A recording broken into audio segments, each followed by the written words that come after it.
Сәлем достар, бүгін сіздермен бірге осындай бір жасағаннан шығатын өте жұқа, өте дәмді құймақтың рецептісімен бөлісемін. Видеоны соңына дейін қараңыздар. Ең алдымен таза ыдысымызға 3 жұмыртқаны саламыз. Оның үстіне тұз және қантты саламыз. Құрамына керекті тағамдарды көлеммен описанияға жазып қойдым.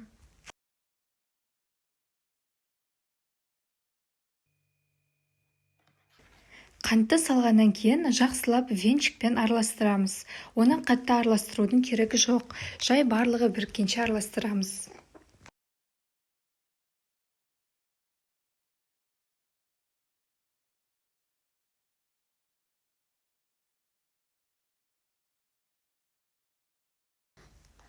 Кейін ыдысымызға 500 грамм сүтті құямыз.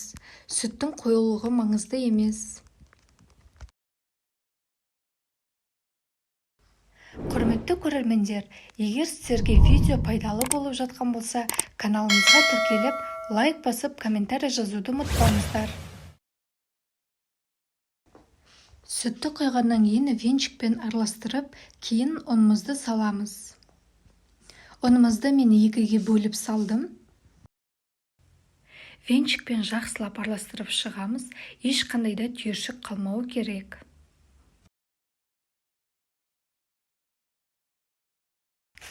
Араластырып болғаннан кейін екінші бөлігін саламыз. Мен 10 ас қасық ұн салдым, 5-5-тен бөліп салдым.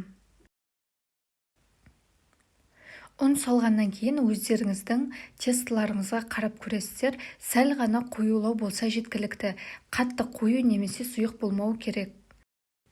Егер тесто сұйық болса, онда тағы да ұн қосып жіберу керек. Жақсылап араластырып болғаннан кейін 1 ас қасық сұйық май қосамыз. Оны да араластырып жіберіп, табаны қыздыруға кірісеміз.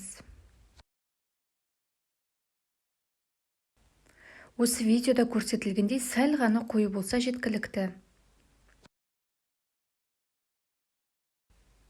Мен табаны алдын ала қыздырып алдым және де кішкене ғана сұйық май құйдым. Кейін осы видеода көрсетілгендей етіп, жұқалап тестаны құйып шығамыз. Тестоның шеті қызара бастаған кезде лопатканың көмегімен екінші жағына аударамыз. Құймақтың екінші жағы бірінші жағына қарағанда тез піседі, сондықтан бақылап отыру керек. Дайын болған құймағымызды ыдысқа салып, келесін осылай дәл видеодағыдай көрсетілгендей етіп пісіреміз.